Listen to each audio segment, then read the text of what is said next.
todas, a todos los que nos acompañan. Como ustedes ven, están presentes los capítulos de 13 países de América Latina que hemos creado un grupo de trabajo para avanzar en este tema de las contrataciones públicas durante los periodos de emergencia, especialmente con COVID-19, con coronavirus. Como tal, este grupo de trabajo ha estado sesionando durante la última semana para identificar algunos riesgos de corrupción que se están pasando en América Latina, que de alguna manera podemos ver y enfrentar si nos concentramos en ciertas recomendaciones. Lo hemos visto en la región en primeros días.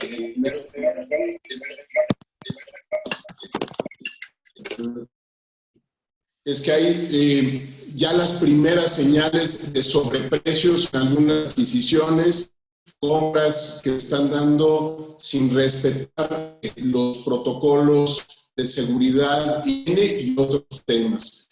Muy cuento, estamos planteando 5 riesgos principales que se están presentando en América Latina y que nos gustaría que se atajen inmediatamente. Se está suspendiendo la entrega de información completa y oportuna sobre el conjunto de contrataciones públicas que se están conduciendo en los distintos países. Entendemos en una situación de emergencia, pero también creemos que la información que sobre todos los contratos que se entreguen en este periodo debe estar bien ubicada, completa y debe permitirle a la opinión pública un proceso sencillo de rendición de cuentas para saber si los gobiernos de América Latina comprando lo que se necesita era oportuna en las condiciones que establece el marco legal y con características necesarias para atender la emergencia. El segundo asunto que nos preocupa es que se han creado los controles de las agencias antimonopolio o pro medidas de competitividad, y estamos señalando que en este momento es indispensable que las agencias que son responsables de asegurar las condiciones de competencia participen activa y directamente del proceso de contratación pública, que estén vigilantes de lo que está ocurriendo con las contrataciones públicas, bajo el entendido de que a nadie conviene que los mercados se cartelicen, que haya, digamos, prácticas desleales, porque eso afectará los precios en los cuales se van a consumir por parte de los gobiernos los distintos bienes y servicios. En tercer lugar, estamos muy interesados en que se definan con claridad las funciones presupuestarias de la emergencia. Sabemos y hemos empezado a identificar casos en los que no es claro el gasto que se está dando proviene del gasto corriente o son fondos adicionales a los que ya tenían los gobiernos para cumplir con su tarea. Es indispensable que la información presupuestaria y de contrataciones se concentre en un solo sitio y que seamos todos capaces de ver con mucha claridad cuando se están utilizando fondos adicionales o distintos a los del gasto corriente para esta materia. Finalmente, un asunto que resulta para nosotros crucial es el tema de la rendición de cuentas y la fiscalización de estos recursos. Hemos visto silencio de muchos de los órganos de fiscalización superior de nuestros países. Los mecanismos de Contraloría habituales han quedado suspendidos en muchos casos por los volúmenes de recursos, por la importancia de las contrataciones que se están celebrando. Es momento de activar los mecanismos como auditorías en tiempo real, porque de poco va a servir a emergencia y a la situación que viven nuestros países el hecho de que después de que termine el ejercicio fiscal conozcamos más detalles sobre algunas cosas que se realizaron mal. Nuestra invitación es a que de manera proactiva e inmediata los órganos de fiscalización del Estado inicien auditorías en tiempo real sobre las contrataciones públicas más importantes que se tengan. Hasta aquí el resumen del documento que se está compartiendo. Hay más de 50 puntos específicos dentro de él y 5 líneas estratégicas que podrán ser consultadas con amplitud en el documento.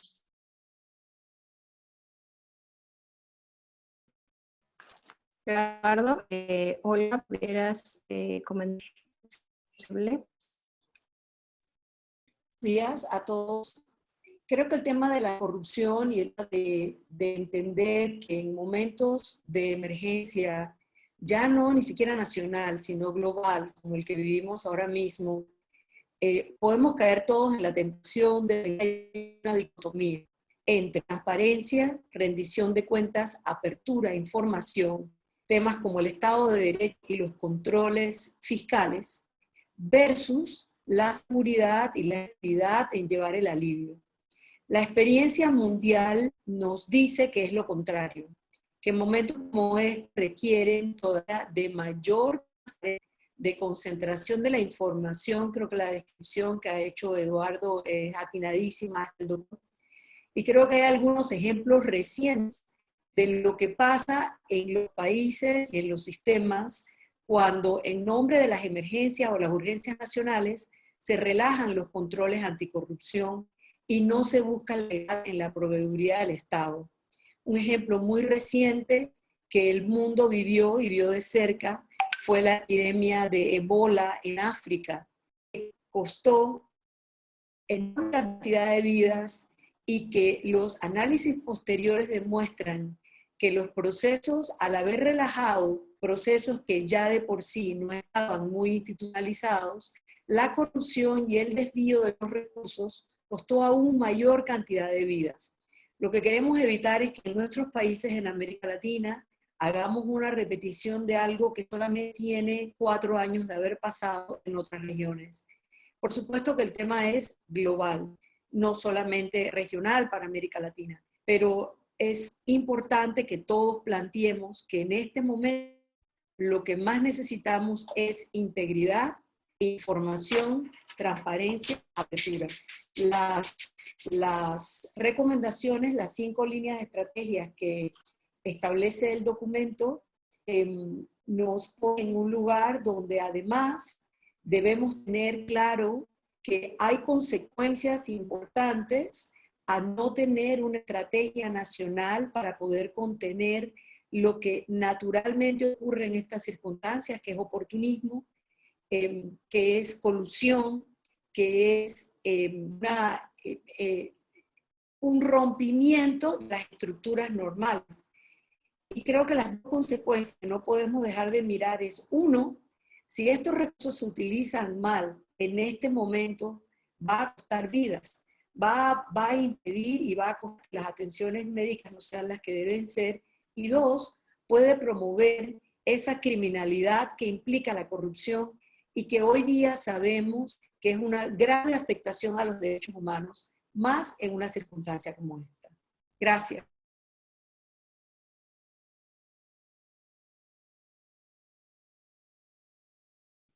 Gracias, Bruno Brandão, de Brasil.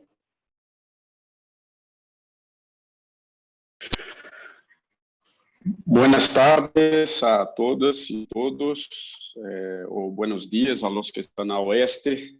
Quería nada más reforzar muy brevemente el mensaje de que, además de la guía que lanzamos hoy, estamos lanzando también un trabajo conjunto, un grupo de trabajo, una fuerza-tarefa de transparencia internacional con 13 de nuestros capítulos nacionales que van a monitorear permanentemente las respuestas de los gobiernos y el sector privado a las crisis sanitarias, pero también económicas que enfrentamos ahora.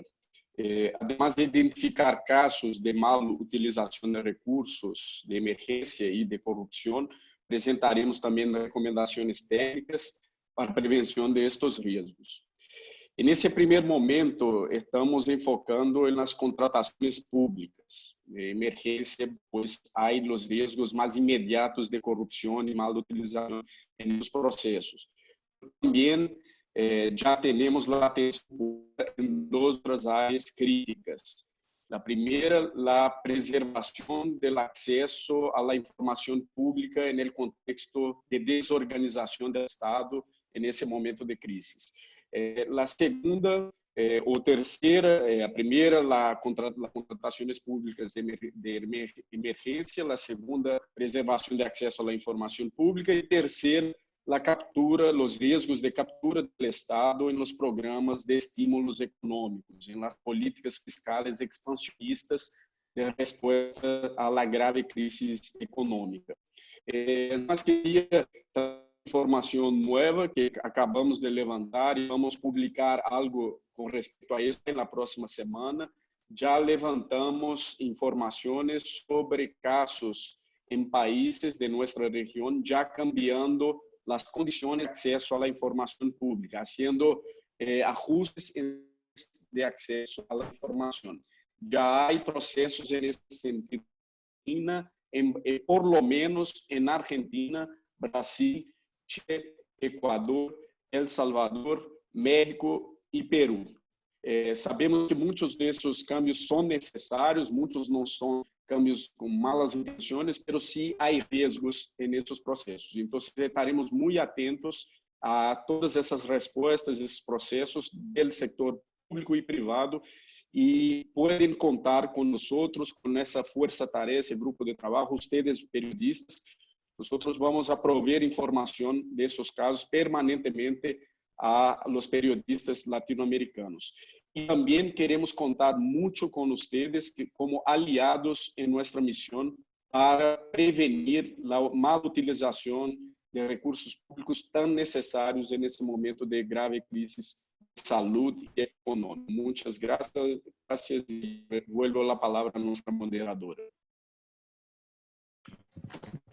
Muchas gracias. Pasaremos a una sesión de preguntas y respuestas. A continuación, en el chat está una pregunta. Sol Lauria nos comenta que esta pandemia es una situación inaudita, tanto para los gobiernos como para la sociedad y para los periodistas, que es la primera vez que se encuentran cubriendo un tema así. En estas circunstancias, la vida aparece como prioridad y para eso todos los gobiernos han declarado emergencia. Ahora, ¿qué implica este en procesos constitucionales? ¿Significa y qué no? ¿Y cuáles serían las alertas en proceso? Asimismo, pregunta cuáles son las herramientas disponibles en cada país para monitorear las contrataciones directas. Si quien quiera del panel contestar, está también la pregunta en el chat.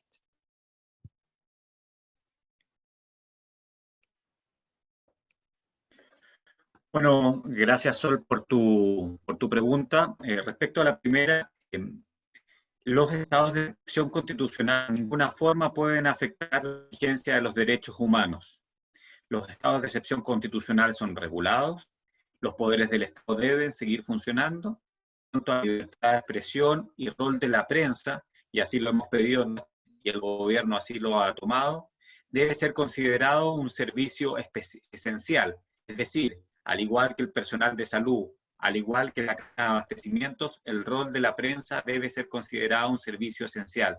Esto significa que a pesar de que la sociedad en general tenga que estar en cuarentena, ustedes puedan desarrollar su trabajo con toda libertad y sin tener ningún riesgo. Hemos visto lamentablemente en algunos países donde esta libertad no está siendo completamente respetada y sin duda vamos a estar ahí para poder denunciar estos casos. Pero las constituciones siguen vigentes, los estados de excepción tienen que ser profundamente regulados y nunca limitatorios de derechos fundamentales como la libertad de expresión. Gracias. ¿Qué tal? Está preguntando, interesa saber sobre la exclusividad que se ha dado en algunos países con respecto a los kits de detección de COVID-19. Y también Gabriela Andino de Telenoticias está preguntando cómo garantizar el acceso a esa información de los gobiernos. Si gustan contestar alguna de las dos preguntas, ahora seguimos con las demás. Buenos días. No sé si... Merchi, déjame completar la respuesta de Alberto. Principalmente están preguntando sobre las herramientas disponibles. Estamos en una situación de crisis. Lo que nosotros queremos remarcar desde los capítulos de Latinoamérica de Transparencia Internacional es que una situación de crisis no puede suponer esquivar las herramientas tradicionales para poder medir y controlar los asuntos públicos y generar transparencia. Entonces, estas herramientas que, como bien mencionó Bruno hace un rato, están siendo trastocadas por la emergencia, como son las leyes de acceso a la información. Por ejemplo, en Argentina, la situación que tenemos tiene que ver con que la Administración Pública Nacional ha suspendido plazos en toda la administración y esto afecta al acceso a la información pública. Entonces, si yo pregunto algo, no me van a responder con la velocidad que me deberían responder de acuerdo a la ley. Entonces, las herramientas vigentes pueden estar siendo trastocadas de vuelta, no con un objetivo ambicioso, pero sí por el funcionamiento débil y lento que va a tener el Estado, pero sin embargo se tienen que crear también herramientas de emergencia para generar transparencia. Nosotros en el documento, por ejemplo, insistimos en la necesidad que todas las compras y contrataciones que se hacen en este tiempo sean publicadas en forma proactiva, en formato abierto, reutilizable, en un sitio específico sobre la emergencia, sobre las compras y contrataciones de la emergencia. Entonces, a la situación de emergencia de salud y en la cual está la población, hay que responder con herramientas de transparencia también para situaciones de emergencia. Gracias. Muchas gracias. Por acá, Mariel Fitzpatrick, pido por favor, Bruno, que repitas el punto 3 y suma 2 preguntas. ¿Qué medidas recomiendan en concreto a los gobiernos de la región para mitigar el riesgo de sobreprecio y corrupción en el manejo de recursos destinados o reasignados a la emergencia sanitaria? Y si van a hacer llegar una recomendación concreta a los gobiernos de la región o pedirles que suscriban un compromiso de integridad.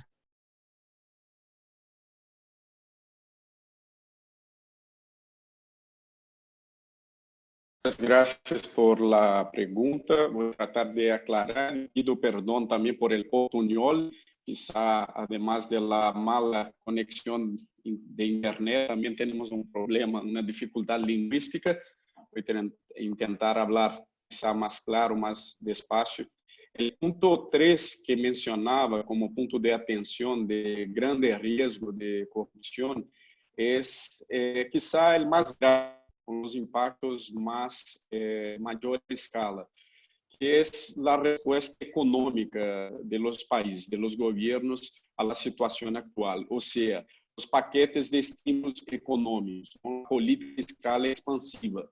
Los gobiernos ahora están, por ejemplo, el caso de los Estados Unidos, un 10% de su Producto Interno Bruto destinado al estímulo económico en ese momento. O sea, los gobiernos están abriendo, expandiendo extraordinariamente el gasto público y también haciendo beneficios, regímenes especiales de tributación, de recaudación de impuestos, privilegiando algunos sectores. Es absolutamente necesaria esa respuesta, es adecuada, es correcta esa actitud, pero ahí quizá están los riesgos más altos de que grupos con privilegios, con acceso privilegiado, puedan garantizar beneficios a sus sectores, a sus industrias y a prejuicio del interés público general.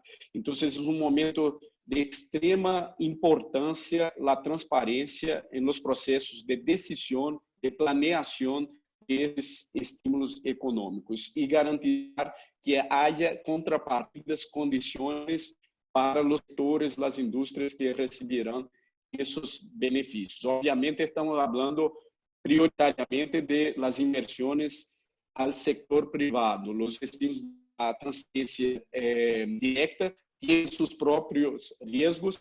Transparencia Internacional tiene experiencia de años monitoreando programas de transferências diretas. Esses programas agora serão utilizados aún más en una escala nunca antes que ocurrió nunca antes en el mundo.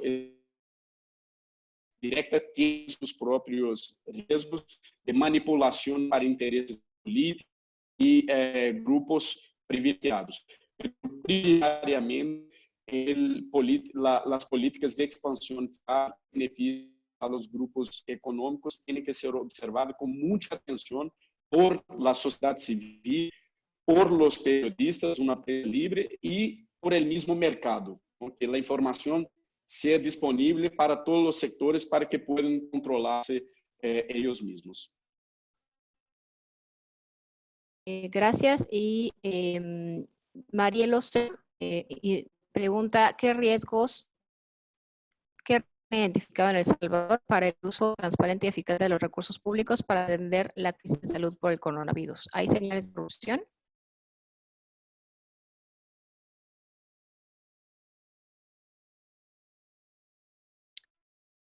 También Eddie Mosquera.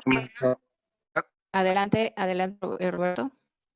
Sí, tres cosas. La primera, los riesgos son altísimos, no altos, son altísimos. Segundo, la razón es porque en El Salvador se está, digamos, tratando de consolidar a través del pánico, del miedo, del temor, un esquema autoritario. Y cuando los esquemas autoritarios son fuertes, ¿no?, y se tratan de consolidar, pues se relaja obviamente todas las leyes. Tenemos la ley, la CAP, que es la que controla las compras, y esta se está queriendo saltar justamente el gobierno. Es más, el gobierno está pidiendo $2,000 millones, a pesar de que ya tiene recursos para enfrentar la emergencia, y se niega porque la Asamblea le ha dicho que tiene que tener controles, y ha creado un comité, ha propuesto un comité más ciudadano que controle, y el gobierno se niega absolutamente. Es decir, estamos en una situación donde es el país donde menos información se está dando y donde más están sacando las leyes. Y tres, justamente, pues no tenemos datos actuales si hay o no hay corrupción, pero seguramente en este contexto que les estoy mencionando se van a dar, y sobre todo cuando hay mucho dinero y digamos que la falta de transparencia se junta con el autoritarismo, que es un mal ingrediente para poder enfrentar la corrupción. Gracias. Por acá, Paulina Aspra pregunta, ¿qué podemos esperar si en México no se ha declarado estado de emergencia y por cómo está todo el presidente? ¿Quién sabe si eso va a ser? También preguntan, para México, ¿estado de emergencia provoca menos y más peligro de corrupción? ¿Esto sucederá solo por ser una crisis más allá de si se declara o no estado de emergencia? Es Claudia Ocarrado en México. Eduardo.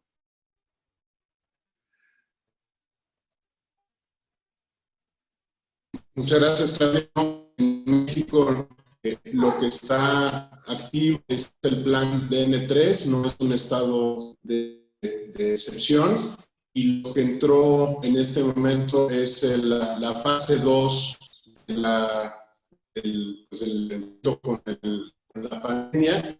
La fase 2 activa restricciones para los servicios públicos que no son esenciales, pero no hay un estado de excepción, y a diferencia de otros países de la región, no han activado restricciones al libre tránsito de las personas. Ha sido de carácter voluntario que se ha planteado.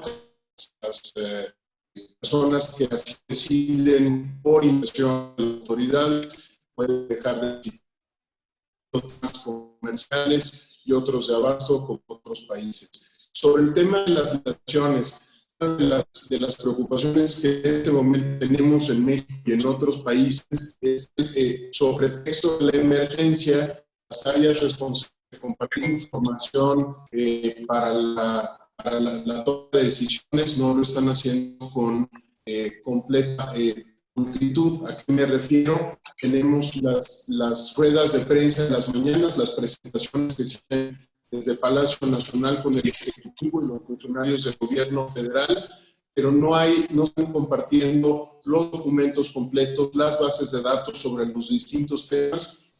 Esto es delicado para las licitaciones.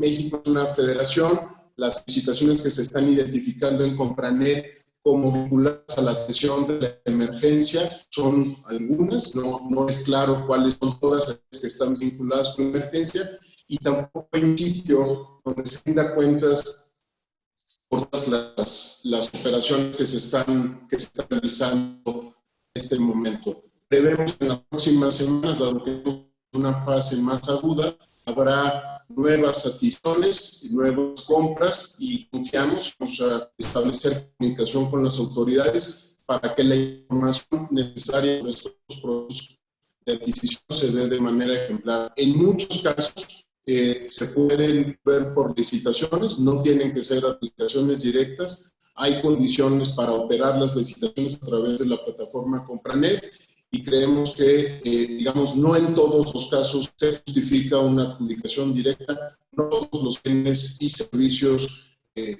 rigen por la regla de oportunidad, en este caso. Muchas compras que se pueden ir previendo desde ya para los próximos meses. Por acá, Leonardo Botero pregunta para Colombia, se destinarán alrededor de 15 billones de pesos para la crisis del coronavirus. ¿Cómo los estados deben explicar en qué se gastan estos recursos y cuáles son esos riesgos concretos que se pueden identificar en los países en cuanto al manejo de recursos? También, ¿qué grupos de sociedad serían más afectados en el caso de que los recursos destinados debidamente a la atención de la crisis generada por el COVID-19? Andrés.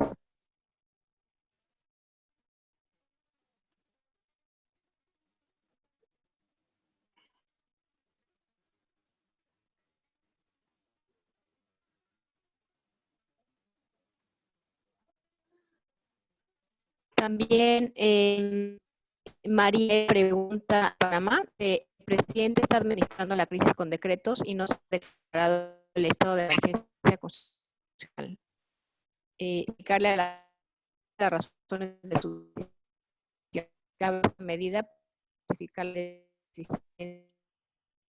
crisis. Olga. Gracias, Mariela, por la pregunta. Creo que en Panamá está pasando algo que está pasando en otros países, es que la crisis está evidenciando todas las debilidades sociales e institucionales que tenemos. En el caso particular de Panamá, tal como describe la pregunta, tenemos un tema que va al corazón del Estado de Derecho, porque la Constitución establece o describe lo que es el estado de urgencia, que requeriría un control por parte de la Asamblea Nacional de la República a 10 días de su declaración. El presidente opta por una fórmula legalista donde de alguna manera está evitando tener que llevar parte de las decisiones al control de la Asamblea, al control de otro poder. En el caso, es decir, ha habido una falla en las limitaciones y controles de poder entre los tres poderes del Estado. Y eso lo que evidencia en el caso de Panamá es una resquebrajadura institucional que ya teníamos. Creo que llegar a la situación de tener que demandar a través del órgano judicial estos decretos del presidente en este momento es una gran interrogante constitucional. Por otro lado, la segunda parte, y esto lo que evidencia es la crisis que hay en Panamá con la Asamblea Nacional, que se ha convertido en un órgano de muy poca confianza, obviamente no solo para la ciudadanía, sino para el propio Ejecutivo, producto de años y años y años de mecanismos clientelares y de la inefectividad de los partidos políticos. Ese tipo de crisis interna en los países está siendo completamente abierta en dos con esta crisis humanitaria que estamos viviendo. La segunda crisis que se ha evidenciado en Panamá es el tema de la desigualdad económica, el tema de la informalidad en la economía, que también ha abierto y ha roto el velo de apariencia de que el país tiene un progreso económico generalizado. Entonces, creo que Panamá no es el único país, creo que en otros países está pasando lo mismo. Nuestros países que ya venían golpeados, anteriormente se mencionó el tema de la vocación hacia una especie de totalitarismo que está encontrando una buena tierra de cultivo en este momento de la emergencia, porque ya veníamos con una América Latina que ha tenido gradualmente una desafectación hacia las ideas democráticas frente al miedo de la inseguridad, es el caldo de cultivo perfecto. Pero creo que, Mariela, lo que esto está evidenciando es la crisis interna política que tenemos. ¿Qué tal, Andrés? Para Andrés Hernández, las preguntas que mencioné, que es sobre que el gobierno colombiano se destinará alrededor de 15 billones de pesos para la crisis del coronavirus, que cómo los estados deben explicar en qué ganan estos recursos y cuáles son estos riesgos concretos que se pueden identificar en los países en cuanto al manejo de los recursos. Y, por otro lado, qué grupos de la sociedad se verán más afectados, dado que los recursos no sean destinados debidamente.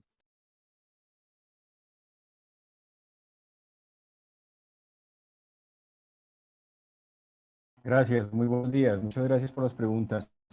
Una gran alerta que tenemos en Colombia es que lastimosamente todavía no tenemos una claridad suficiente sobre precisamente cuántos son los recursos que se necesitan para atender la emergencia de manera global. Por lo tanto, tampoco tenemos una adecuada trazabilidad de cómo se van a ejecutar esos recursos. Ya vemos conflicto entre el nivel nacional y el nivel regional de gobierno territorial, y todo esto consideramos que debe abordarse desde una perspectiva mucho más sólida de transparencia en el presupuesto destinado a atender la emergencia. Y en ese sentido estamos haciendo un llamado al gobierno nacional, por supuesto a través del Ministerio de Hacienda, del gerente de la crisis, a que muy rápidamente se pueda coordinar en un solo lugar, que podría ser la plataforma de transparencia económica del Ministerio de Hacienda, la totalidad de la información alrededor de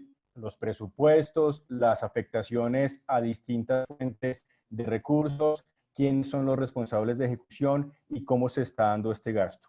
Otra cosa muy importante es que a través de la plataforma de SECOP haya completa visibilidad de todos los recursos que se están ejecutando, bien sea a través de contratación directa, marco de la urgencia manifiesta, o cualquier otro tipo de mecanismo de contratación. Esas dos herramientas nos tienen que ayudar a tener mucha más claridad de cuáles son los recursos, cómo se están ejecutando y por lo tanto qué control podemos hacer desde la ciudadanía, pero también desde las entidades de control. Muy importante en términos de la afectación de las poblaciones, esta es una de nuestras grandes preocupaciones. Hemos visto que pueden haber riesgos de corrupción en el abuso, desvío de fondos o ayudas que pueden terminar precisamente no beneficiando a quienes lo necesitan. Hemos visto en Colombia en el pasado casos de corrupción muy profundas en el sector salud que se están asociando, por ejemplo, a la inexistencia de pacientes cuando se están cobrando precisamente servicios, o hemos visto que de los recursos públicos por parte de grupos de interés, incluso grupos criminales. No podemos ser ingenuos frente a esa corrupción que ya ha existido en el sector salud, pero de nuevo, aquí la invitación es a que podamos tomar esas medidas de transparencia, de acceso a la información, de rendición de cuentas y de control y fiscalización mucho más efectiva y en tiempo real con las herramientas que tenemos a nuestra disposición. Gracias. Para Costa Rica, preguntan de qué manera puede Transparencia Internacional verificar que no se den casos de especulación con los precios de los respiradores, que son una necesidad urgente. En Costa Rica se tienen solo 450 y se busca realizar una compra urgente. Muchas gracias, Paula, y a todos los colegas por este espacio. Para contestar la pregunta, es importante contextualizar que en América Latina no todos los países estamos están de acuerdo, están coincidiendo, digamos, en qué áreas de la contratación de compras públicas se está abordando. La sugerencia aquí en general, y no solo para Costa Rica, es que estemos atentos a todo el ciclo de contratación pública, no solamente de la planeación, sino también todo lo que son las licitaciones, las adquisiciones y las posteriores rendición, digamos, de cuentas en ese sentido. Para ese efecto, debemos de estar vigilando, atentos, digamos, en la fiscalización de ese gasto público, y ojalá que también se utilicen ya como herramienta ya digamos, los puntos donde deben de subirse las licitaciones de manera pública, aunque éstas se hagan de manera efectiva, digamos, mucho más rápidas. Por otra parte, tiene que también estar atentos todos los cuerpos, digamos, de auditoría para fiscalizar, ojalá en tiempo real, estas compras, estas adquisiciones, pues el hecho de que haya una emergencia no necesariamente tienen que descuidarse estos aspectos de fiscalización, y esto corresponde precisamente a los entes contralores del país para que esas adquisiciones en línea también se midan en tiempo real y de manera tal de que no especulemos con los precios o no se aproveche, como ya ha pasado antes, de manera tal de que la crisis permita romper de alguna manera las normas. Y finalmente, poner mucha atención precisamente en el tema de la adquisición de salud, pues la Caja Costarricense de Seguro Social en Costa Rica es el ente que más compra, precisamente el mayor comprador del sector público. Muchas gracias. Gracias. Una pregunta para Perú, de Luis Enrique Pinto. Como en Perú se ha creado una categoría presupuestal específica para los gastos de coronavirus de todos los niveles de gobierno. Hasta el momento, el gobierno central ha destinado más de 80 millones de soles, o 23 millones de dólares a las regiones. Pero los gobiernos regionales también pueden orientar otras partidas presupuestales para agregarla a la nueva categoría creada. Si esta medida coincide con la propuesta de concentración de la información presupuestal, si se podría seguir mejor el gasto concentrado, concentrando la categoría presupuestal. Al respecto, el Ministerio de Economía ya transfirió los recursos a las regiones, pero no ha culminado una guía que evite que los gobiernos regionales no compren los mismos materiales o insumos que comprará el gobierno central. ¿Este vacío puede ser aprovechado por autoridades nacionales? Pregunta para Samuel Rota. Bien, muchas gracias por sus preguntas. Muchas gracias a Convoca por la pregunta en específico. Sí, esta decisión va en la línea de lo que estamos recomendando, sin embargo, no la agota, ¿no? Para hablar del caso Perón, la ministra de Economía ha anunciado que la atención a la emergencia, el último que soltaron era alrededor de 6.600 millones de soles, ¿no? De los cuales 100 millones irían para contratación pública. Todo el resto ir para atender a las familias en situación vulnerable y atender a las empresas, MIPYMES, empresas que están pasando negras. Toda esta otra gran fuente de recursos no se está considerando en esa categoría presupuestal. Es importante que exista, es importante darle seguimiento, pero no agota la propuesta de que la información sea fácilmente seguible a través de un micrositio, un espacio en la página del Ministerio de Economía y Finanzas o en la presidencia del Consejo de Ministros, por ejemplo, ¿no? Donde se aborden todos los otros todas las otras dimensiones de la atención financiera a la emergencia.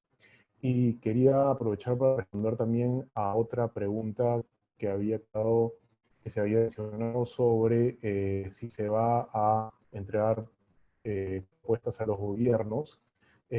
Yo quería señalar que en el caso peruano, como nuestro gobierno fue uno de los primeros, si no el primero en pasar a emergencia nacional, nosotros ya hicimos unas recomendaciones hace unas semanas o menos que se las alcanzamos al primer ministro, y con lo que hemos trabajado con los colegas de la región en estos días, vamos a reforzar y vamos a fortalecer la propuesta. Gracias. Gracias. Hay dos preguntas para Honduras. Comentan que le gustaría que hablaran en el caso de Honduras, donde se mantiene el estado de excepción con suspensión de las garantías constitucionales, y que cuando organismos como el Consejo Nacional Anticorrupción de Honduras denuncien que no se les deja participar. Como Transparencia Internacional, ¿qué trabajo realiza Transparencia Internacional con los gobiernos para evitar corrupción en medio de esta crisis? Hola, buenos días. Bueno, primero hay una pregunta ahí sobre la participación. Es decir, en Honduras la participación está garantizada en la Constitución de la República. Ningún ciudadano ni ninguna organización de sociedad civil necesita autorización para poder hacer veeduría ciudadana. En ese sentido, desde nuestra organización somos parte de una reciente coalición de organizaciones de sociedad civil con una presencia fuerte, y estamos trabajando en hacer propuestas, y de esa forma nosotros esperamos poder incidir para que puedan haber un sistema de manejo de la crisis de forma transparente. También se están haciendo propuestas a Invest, que es una entidad gubernamental, pero que tiene también presencia privada, para asegurar que los procesos de compras, aún en el marco de la emergencia, puedan observar protocolos y buenas prácticas en materia de transparencia. Creo que aquí es muy importante el rol que pueden tener los periodistas, la sociedad civil, y usar los canales que tenemos en el país para denunciar cualquier tipo de abuso, pero también lo que ya establece el marco legal nuestro, constitucional, para de manera proactiva poder estar vigilando y poder asegurar que los pocos recursos que tenemos en un país con un sistema sanitario, un nivel de pobreza bastante alto como el que vivimos, podamos eficientar el uso y el gasto público. Gracias, Pablo. Sé que Argentina quería puntualizar un comentario. Sí, sobre algunos comentarios que vi que faltaba responder. A ver, sobre las compras y contrataciones y sobre precios, lo que es importante es que en estas situaciones de emergencia, si bien las normativas exceptúan ciertos pasos y ciertos procedimientos, no significa que el gobierno puede controlar, puede contratar o comprar cualquier cosa a cualquier precio, sino que todos los organismos de control, las auditorías, las fiscalizaciones, las sindicaturas van a seguir funcionando y tienen que seguir controlando en ese sentido. Nosotros específicamente lo que recomendamos es aceitar estos mecanismos, que la información esté publicada, que cualquier ciudadano, especialmente los periodistas tienen que ser aliados muy fuertes nuestros en este caso, que pidan información, que se pida que se publique específicamente en un sitio web todas las compras y contrataciones en este momento de emergencia. Eso nos parece fundamental para poder controlar, pero de vuelta, los mecanismos tradicionales de control de nuestros sistemas democráticos no están siendo corridos de escena, sino que tienen que seguir funcionando y se tiene que focalizar mucho en ellos. Y la última consulta también, que creo que dio un principio de respuesta a Samuel desde Perú, es que sí, cada uno de nuestros capítulos va a tener una relación directa con los gobiernos para hacerle llegar este documento, para intentar abrir una mesa de diálogo y ver cómo se puede trabajar para transparentar este momento tan particular de la historia. Como tercer punto final que estábamos hablando recién con los directores de la región, es que si no podemos responder todas las preguntas, va a estar también nuestros encargados de comunicación preparados para comentarles después de este chat y darle respuesta a las preguntas que tengamos. De acuerdo. A continuación, una pregunta para República Dominicana. Sí, Carlos, si podrías comentar si en el tema de Dominicana, los laboratorios Roche son los propietarios de los kits para COVID-19, si han propuesto un precio de 400 pesos por kit, que si es lícito. La situación de la República Dominicana con relación a la adquisición y distribución de los kits para las pruebas es verdaderamente preocupante, porque profundiza y pone en evidencia los niveles de desigualdad y de control de grupos económicos asociados con el Estado.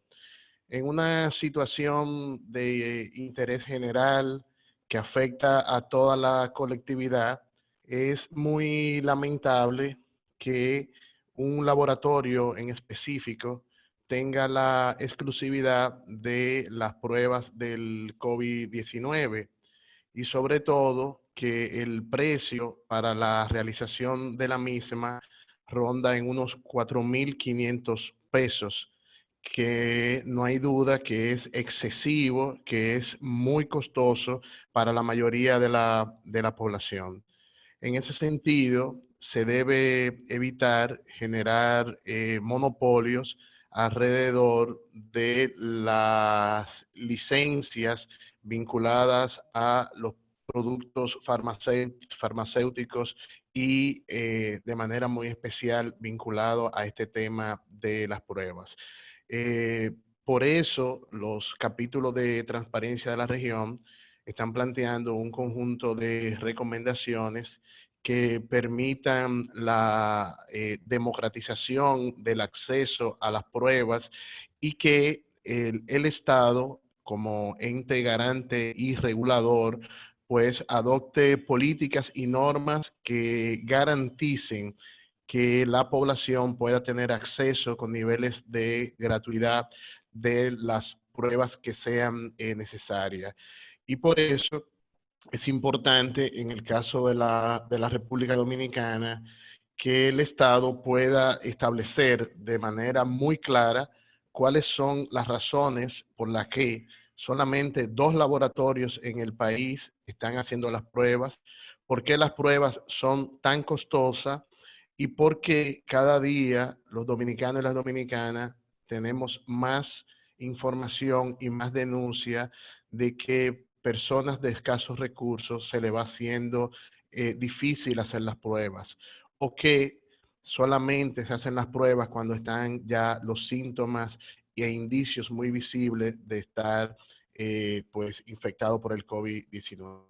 Entonces, de ahí la importancia que los estados puedan asumir el abordaje de esta problemática como algo de interés colectivo, de interés público, y ejercer todas las políticas que permitan regular la realización de las pruebas del COVID-19 y que éstas puedan tener niveles de acceso a la población más vulnerable. Muchas gracias. Gracias. Una última pregunta y vamos a dar 2 anuncios. La primera es que todas las preguntas, como comentaron, se van a registrar y entregar a las áreas de comunicación de los capítulos para su respuesta. Y si desean saber más o tener más detalles, contacten a las áreas de comunicación de cada capítulo. A continuación, la pregunta para Mercedes de Freitas, en donde se comenta que en algunos casos, como el venezolano, el manejo de recursos será manejado por agencias y tema de las Naciones Unidas de forma directa. ¿Qué riesgos de corrupción se presentan en el caso? Pregunta Luisa Quinto, de Tal Cual, desde Venezuela. Bueno, pues ya buenas tardes. La verdad es que en América Latina ninguno de nuestros países puede declararse como de los mejores en temas de transparencia.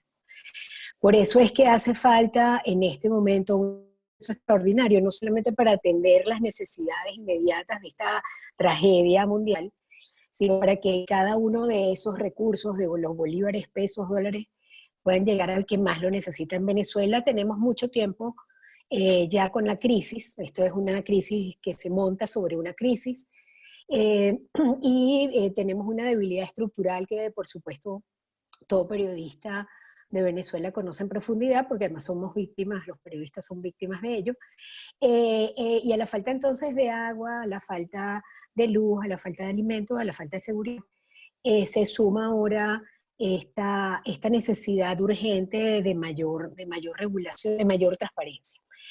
Nosotros tenemos ya casi 15 años con una debilidad legal en el tema de las contrataciones, porque se abrió la puerta a las contrataciones directas en el marco de los acuerdos entre gobiernos. Eso, por supuesto, ha ablandado, digamos, ha limitado la aplicación de cualquier política de transparencia. Nosotros no tenemos información acerca de casi ninguna contratación, a menos que consigamos la información por caminos verdes, por lo cual todas estas políticas para Venezuela son un llamado más bien a la exigencia por parte de la ciudadanía de la coalición anticorrupción, de los medios de comunicación, a que el Estado tiene que publicar lo que no ha hecho hasta ahora en estos 20 años, tiene que publicar por el bien de la población y para salvar la vida de la gente.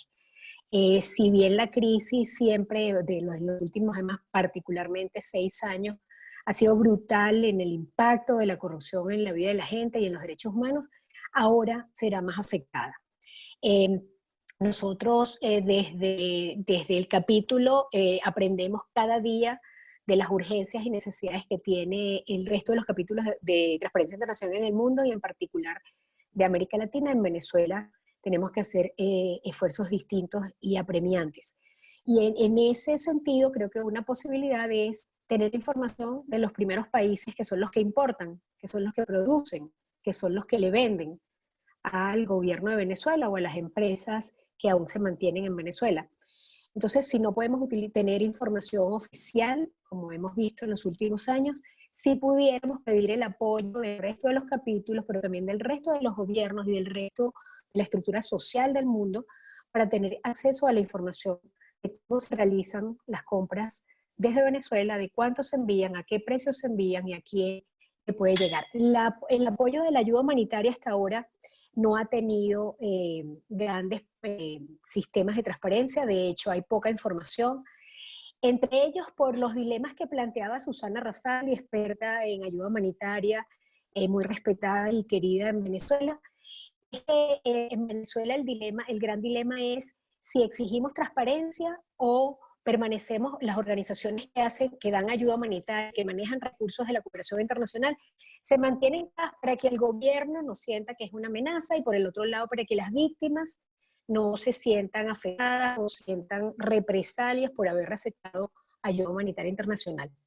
Ese es el que Venezuela tiene unas particularidades especiales, como ya ven. De todas maneras, los 5 puntos que estamos presentando hoy para el mundo, en particular para América Latina, esos 5 puntos son indispensables y los tenemos que exigir, promover, y desde la coalición de anticorrupción que está movilizando por todo el país, pues hacer la presión necesaria para que los responsables del manejo de lo público puedan responder. Muchas gracias. Una última pregunta para todos los panelistas. ¿Cómo podemos balancear la responsabilidad que tenemos como periodistas de información de contexto y gasto público y al mismo tiempo se tiene a la ciudadanía como un servicio de la confianza ciudadana? No tenemos acciones y orden sanitarias en temas de salud.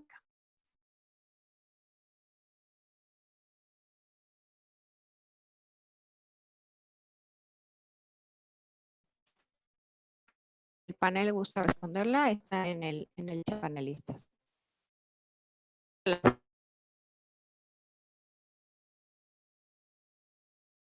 confianza en las autoridades. No se escucha.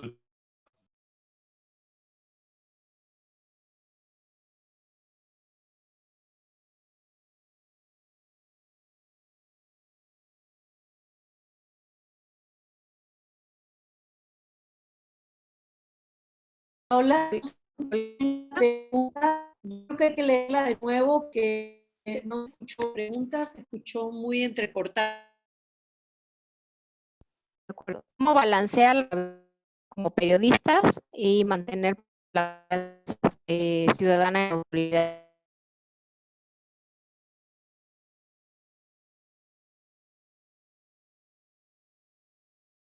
A mí se me escucha mejor. Voy a la pregunta de Dalia. ¿Cómo podemos hacer la responsabilidad que tenemos como periodistas de informar sobre contrataciones y gastos al mismo tiempo en que tenemos al lector preocupada, angustia y en incertidumbre?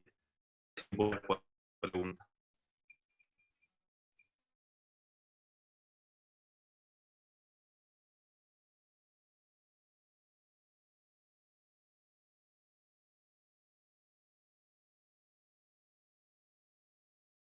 Panelista.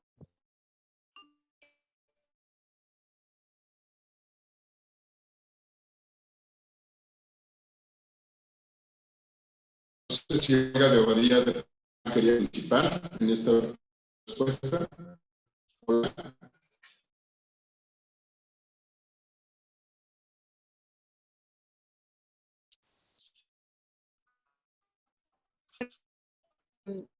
Creo que una pregunta clave a todos los que estamos en esta conferencia, creo que la pregunta ha sido respondida de una u otra forma por todos los directores intervenidos. Realmente, y es una pregunta muy clave, ¿cuál es nuestro rol? El de no solamente de las organizaciones de sociedad civil que estamos trabajando, el tema de la integridad y la transparencia, que son los únicos preventivos a la corrupción y al oportunismo, frente a la necesidad ciudadana de sentirse seguros o de poder tener confianza en estos momentos. En ese sentido, yo creo que tanto los periodistas como nosotros nos entramos en un lado de la acera juntos, donde hombro a hombro vamos a tener que hacer un frente común. Porque el deber de la información pública, el deber de la libre prensa, la verdad, y traer luz a aquellos procesos que por la magnitud de la propia emergencia requiere que tengamos transparencia. Yo realmente no lo veo como una dicotomía uno o lo otro, sobre todo por dos argumentos. No se está pidiendo incorporar, aparte de encontrar en todos los países la manera de concentrar la información en un solo lugar, estamos hablando de regulaciones, estamos hablando de fiscalizaciones, estamos hablando de sistemas que ya existen en la ley. La propuesta es que no dejen de hacer, por un lado, y por otro, no podemos dejar de mirar las consecuencias que a corto, mediano y largo plazo puede traer el relajamiento de esas estructuras de transparencia en los países. En ese sentido, creo que debemos plantearnos la pregunta al revés. ¿Cómo puede la ciudadanía confiar en lo que se está haciendo si los procesos no están siendo transparentados? Y sabemos que estos retrocesos además suelen indicarse. Las conquistas hacia la transparencia son largas y difíciles, son caminos muy complejos, pero el retroceso es inmediato y luego recuperarlo es más difícil. Así que creo que tanto los periodistas como todo el que esté interesado en integridad y en procesos de salud, en procesos de recuperación económica post pandemia, debemos estar conscientes de que no es uno o lo otro, que el camino hacia esa seguridad ciudadana va a tener, y hacia esa confianza, va a tener que ser la transparencia.